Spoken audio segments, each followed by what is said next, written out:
Good morning student. आज हम लोग नए टॉपिक का अध्ययन करेंगे जो काफ़ी रोचक है और उसमें कुछ भ्रांति होती है जिसको हम लोग आज दूर करेंगे। वह क्या है कि टॉपिक का नाम पहले जान लीजिए कि टेस्ट ट्यूब बेबी। तो टेस्ट ट्यूब के बारे में जानते ही हैं, प्रखनली होता है और बेबी यानी बच्चा, शिशु। तो प्रखनली शिशु हिंदी में इसको कहते हैं। तो प्रायः सुनने के बाद किसी को ऐसा लगता है कि बच्चा का जो निर्माण होता है, बच्चा जो जन्म लेता है वो टेस्ट ट्यूब में ही वृद्धि विकास होता है और आगे उसका जन्म होता है। ऐसा नहीं है, यानी हम इसको जानेंगे। इसको हम टॉपिक को इसलिए भी चुने हैं कि कंपटीशन में भी पूछता है और ऐसे आप लोगों के कोर्स में भी टेस्ट ट्यूब बेबी के बारे में बोर्ड में भी कई बार क्वेश्चन आ चुका है और पूछा जाता है। तो आज हम लोग इसी टॉपिक के बारे में चर्चा कर लेते हैं। ज़्यादा नहीं है, इसमें थोड़ा सा है, हम देखते हैं इसको। तो टेस्ट ट्यूब बेबी एक्चुअली है क्या? तो यह एक ऐसा तकनीक है जिसके माध्यम से जो दंपति यानी कि कपल अब संतान जन्म नहीं दे पाते हैं और यदि उसमें स्पर्म और ओवम बनता है तो वो देते हैं। तो अब स्पर्म ओवम बनता है और तब भी किसी को संतान नहीं हो पाता है, कारण क्या होता है? तो कभी कभी देखिएगा कि होता क्या है कि जो गर्भाशय होते हैं तो गर्भाशय में अब यहाँ पर मान लीजिए कि ये तो फीमरी हो गया, इसका डिटेल तो रिप्रोडक्टिव सिस्टम है। यहाँ ओवरी हो गया, ये ओवरी और ये ओविडक्ट जिसको क्या है कि फैलोपियन ट्यूब भी कहते हैं ना, क्या है कि इसको फैलोपियन ट्यूब भी कहा जाता है, फैलोपियन ट्यूब भी कहते हैं इसमें। तो फैलोपियन ट्यूब कह लीजिए या ओविडक्ट, एक ही बात है। तो ओवम का निर्माण तो होता है, माने इसकी आवश्यकता टेस्ट ट्यूब बेबी की क्यों, इसको पहले जानिए कि ओवम का निर्माण तो होता है, लेकिन ये ओविडक्ट इस तरह से डिस्टर्ब हो जाते हैं, अर्थात क्या है कि इस तरह से सकड़े हो जाते हैं, पतले हो जाते हैं कि इससे ओवम इधर आ नहीं सकता है। एक बात फीमेल के केस में, महिला के केस में। और पुरुष के केस में क्या होता है कि यदि स्पर्म बनता भी है तो उसका काउंटिंग कम, मतलब बहुत कम संख्या में वो बनते हैं। तो ऐसी स्थिति में वो संतान उत्पन्न नहीं कर पाते हैं। तो उनको भी संतान सुख की प्राप्ति हो, इसके लिए इस तकनीक को अपनाया जाता है। तो टेस्ट ट्यूब में एक्चुअली होता क्या है, ध्यान दीजिए किस में जरूरी पड़ेगा। तो ओविडक्ट जिसका ब्लॉक हो गया, एक तो ये, तब वो ओवम आएगा नहीं, इधर से रास्ता ही, मार्ग ही पर ब्लॉक हो गया, कैसे ओवम आएंगे ही नहीं। और दूसरा क्या होता है कि अगर वो मेल है तो मेल में स्पर्म का काउंटिंग कम है, तो ऐसे जो कपल होते हैं, कपल माने पति पत्नी का जोड़ा, तो वो संतान जन्म नहीं दे पाते हैं। तो इसका उपाय क्या है? तो एक ऐसे कई तकनीक है, लेकिन एक जो व्यापक तौर पर चला हुआ है तकनीक और पेपर वगैरह में भी देखते होइएगा, टेस्ट ट्यूब बेबी या IVF करके एक टर्म आता होगा, है ना, IVF, है ना, IVF करके क्या होता है कि एक तकनीक होता है। और दूसरा क्या होता है कि इसमें ET, हम बारी बारी से इसको देखेंगे, है ना। तो क्या है कि इसमें इसका मतलब कि क्या फुल फॉर्म होगा, तो इन विट्रो फर्टिलाइजेशन,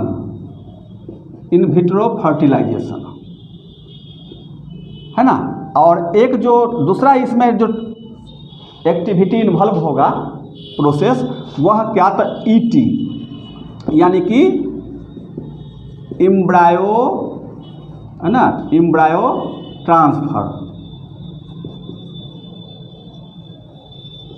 तो ये दो तकनीक के माध्यम से उस जो दंपति हैं जो संतान से वंचित हैं, उनको संतान उत्पन्न कराया जाता है। इसमें होता क्या है अब? तो देखिए, पहली बात टेस्ट ट्यूब बेबी में कि फीमेल को खास प्रकार के हार्मोन यानी फॉलिकल स्टिमुलेटिंग हार्मोन दिए जाते हैं, जिससे उसमें क्या होता है कि ओवम का निर्माण हो जाता है। तो इसको लेते हैं एक और क्या तो मदर को लेते हैं और दूसरी ओर फादर को। फादर तो इस प्रकार से मेल यहाँ पर फीमेल हो गया और यहाँ पर मेल, इस प्रकार से। अब क्या होता है तो इसको खास प्रकार के उसका अपना टेक्निक है जो मेडिकल साइंस में इसका उपयोग में लाया जाता है। इसको खास प्रकार के हार्मोन दिए जाते हैं ना, कई तरह का है, जैसे उसमें एक ध्यान रखिए FSH फॉलिकल स्टिमुलेटिंग हार्मोन। तो इससे क्या होता है तो इससे ओवम उत्पन्न हुए। फीमेल में क्या होता है कि ओवम उत्पन्न हो जाता है। अब ये ओवम उत्पन्न हो गया। अब मेल से क्या उत्पन्न होता है तो इसमें स्पर्म उत्पन्न हो जाते हैं मेल से। अब यह दोनों गैमेट हुआ, यानी कि ये क्या हो गया ओवम और यहाँ पर क्या है स्पर्म है। अब इस ओवम और स्पर्म को क्या किया जाता है कि फीमेल से क्या लेते हैं तो ओवम ले लिया जाता है और मेल से क्या तो स्पर्म को लिया जाता है। और एक टेस्ट ट्यूब जो होता है, टेस्ट ट्यूब कांच की बनी हुई है ना, यह सिलेंडर के आकार का एक ग्लास का बना हुआ यानी कांच का बना हुआ ट्यूब होता है, नली, जिसमें हर तरह के जो न्यूट्रिटिव मटेरियल स्पर्म ओवम को जिंदा रहने के लिए चाहिए उसको दिया जाता है और भी केमिकल सब इसमें दिए जाते हैं ताकि ये जिंदा रहे।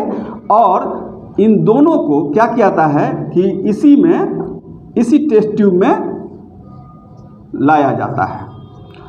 क्या परिणाम होगा तो ओवम फीमेल से जो प्राप्त किया गया है, क्योंकि वो तो फैलोपियन ट्यूब जाम है तो आएगा नहीं सर से, तो ओवरी से प्राप्त कर लिया गया, फीमेल के ओवरी से ओवम प्राप्त कर लिया गया। और नॉर्मल फर्टिलाइजेशन चूँकि उसमें होगा नहीं, चूँकि स्पर्म पहुंच पा रहा है न ओवम आ रहा है, तो दोनों का मिलन तो होगा नहीं उसमें।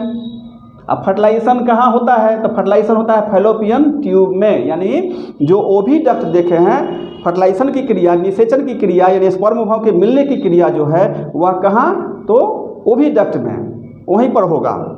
चूँकि वो जिंदा रहने का वो स्पर्म ओवम का खास टाइमिंग होता है, वो इसलिए वहीं पर जाकर निषेचित हो जाता है और तब आगे का डेवलपमेंट की प्रक्रिया जारी होती है। तो इसमें क्या है कि स्पर्म ओवम प्राप्त कर लिया गया फीमेल से और मेल से स्पर्म प्राप्त कर लिया जाता है। और इस टेस्ट ट्यूब में क्या है कि स्पर्म और ओवम को डाल दिया जाता है और इसको जिंदा रहने के लिए इसके लिए जो उचित वातावरण है वह प्रदान किया जाता है। यह प्रयोग इस तरह की जो क्रिया विधि है, यह क्रिया विधि कहाँ तो प्रयोगशाला में, लेबोरेटरी में संभव होता है। तो यहाँ तो फर्टिलाइज कर गया, निषेचन हो गया।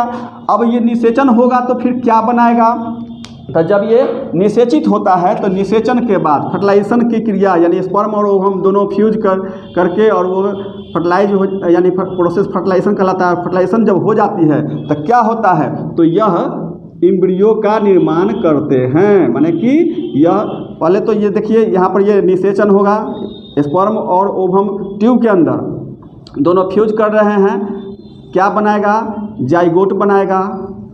और ये जाइगोट क्या होगा तो अब इसमें क्लीवेज की क्रिया होती है। क्लीवेज मतलब कि ये जाइगोट का डिवीजन होगा। तो एक से जाइगोट 2 सेल बनाएंगे, 2 से 4 सेल, 4 से 8 सेल, 8 से 16 से 32, इस प्रकार से 16 से 32 सेल, इस तरह से इस स्टेज में जो ही पहुँचते हैं तो यह क्या है कि तब यह इम्ब्रियो कहलाता है। और ये इम्ब्रियो को क्या कहता है ट्रांसफ़र कर दिया जाता है। कहाँ तो फीमेल का जो गर्भाशय होता है, फीमेल का जो गर्भाशय होता है उस गर्भाशय में इसका स्थानांतरण कर दिया जाता है, ट्रांसफ़र कर दिया जाता है। इस प्रकार से ये वेजाइना का पोर्शन हो गया। ये ओविडक्ट पहले बता ही दिए हैं कि ये ओविडक्ट है ना। हम फिगर नहीं बना रहे हैं यहाँ पर डिटेल, ऐसा नहीं समझिए कि ऐसा ही फिगर इसका और ढंग का बनता है, लेकिन हम समझाने के लिए ऐसा दे रहे हैं। और यहाँ पर क्या है कि गर्भाशय का ये दीवार है। अब इस इम्ब्रियो को लेकर के इसमें से क्या करते हैं कि टूल्स के माध्यम से, औजार के जो मेडिकल में इसमें जो औजार यूज में आएगा टूल्स, उसके माध्यम से इस एम्ब्रियो को यहाँ पर एक्वेटिक ये न्यूट्रिटिव माध्यम है, माने यहाँ पोषक माध्यम में एम्ब्रियो का विकास हुआ है। अब इस एम्ब्रियो को लेकर के और कहाँ, तो गर्भाशय में प्रवेश करा दिया जाता है, फीमेल के गर्भाशय में, जिससे वो हम लिया गया है उसमें दूसरे में भी प्रवेश कराया जाएगा, करवाया जा सकता है। लेकिन प्रायः क्या है कि जिनमें ये ओविडक्ट जाम है, दिक्कत है, नहीं वो ब्लॉक है, तो ऐसी स्थिति में वो महिला आचार्य की गर्भ धारण करे तो उसके लिए ये है। तो यह क्या कि इसमें प्रवेश करा दिया जाता है एम्ब्रियो को, जहाँ एम्ब्रियो का इम्प्लांटेशन, यानी कि यह एम्ब्रियो जो है वह क्या, तो ये यूटेराइन वाल है, ये क्या हो गया, गर्भाशय की दीवार है ना, यूटेराइन वाल। गर्भाशय के में क्या होता है कि ये एम्ब्रियो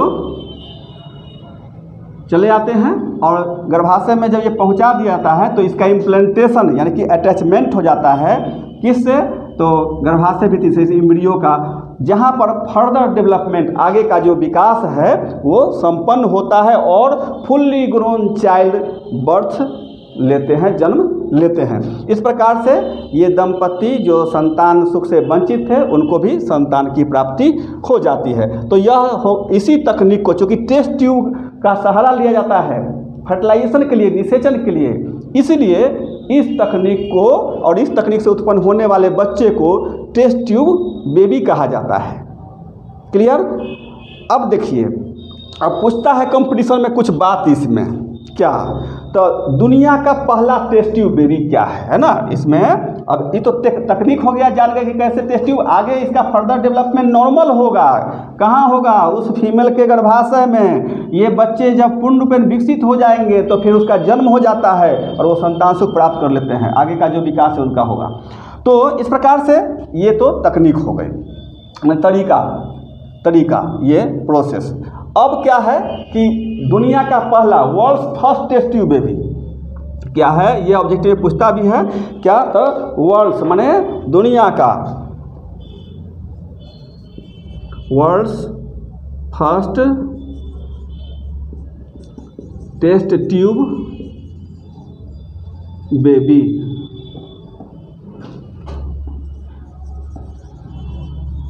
है ना, world first test tube baby.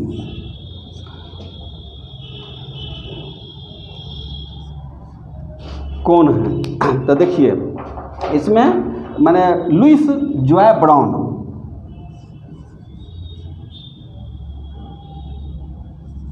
Louis Joy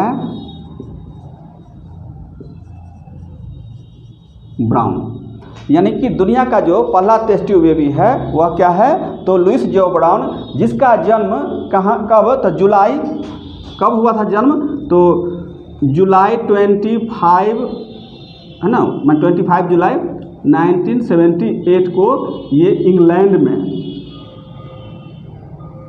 ठीक है, तो इंग्लैंड में 25 जुलाई को 25 जुलाई को 1978 में जन्म हुआ था लुइस जॉय ब्राउन। ये दुनिया का पहला टेस्ट ट्यूब बेबी, माने फर्स्ट टाइम जो है सो इसको टेस्ट ट्यूब के माध्यम से संतान को जन्म दिया गया। लेकिन बाद में जब ये टेक्निक डेवलप हुआ तो इंडिया में भी इसका उपयोग हुआ, प्रयोग हुआ। तो इंडिया में माने इंडियाज क्या है, तो इंडिया में है ना, India's first test tube baby, पहला टेस्ट ट्यूब बेबी, पहला टेस्ट ट्यूब बेबी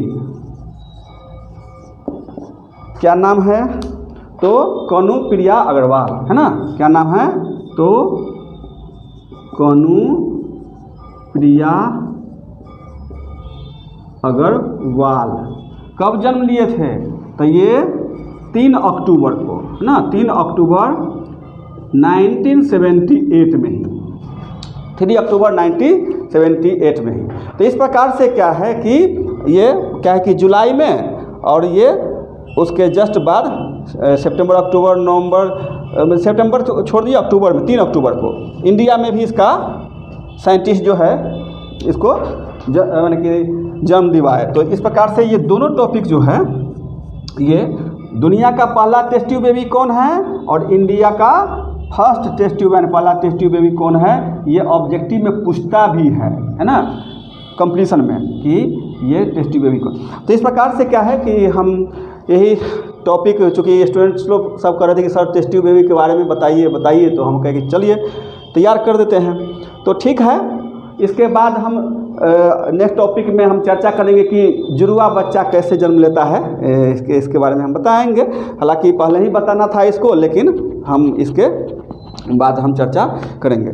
तो इसको अपना देख लीजिएगा, याद कर लीजिएगा, समझ लीजिएगा। कंपटीशन के लिए भी ये फ़ायदेमंद रहेगा और नॉलेज में तो रहना ही चाहिए। बस इतना ही पर छोड़ देते हैं। और हाँ, थोड़ा सा अपना होता क्या है कि कोई वीडियो अपलोड करते हैं तो बाद में कोई कहने लगता है कि हमको वीडियो का जानकारी नहीं। कैसे जानकारी मिलेगी? चैनल को सब्सक्राइब कर लेने से होता क्या है कि यही हम वीडियो अपलोड करेंगे तो आपको इसका नोटिफिकेशन मिल जाएगा, और जब नोटिफिकेशन मिल जाएगा तो फिर आपको आराम से उस वीडियो को चला करके देख सकते हैं और नॉलेज को अपना डेवलप कर सकते हैं। इतना ही पर छोड़ देते हैं, दूसरी बार हम नए टॉपिक को लेकर के आएंगे। Thank you.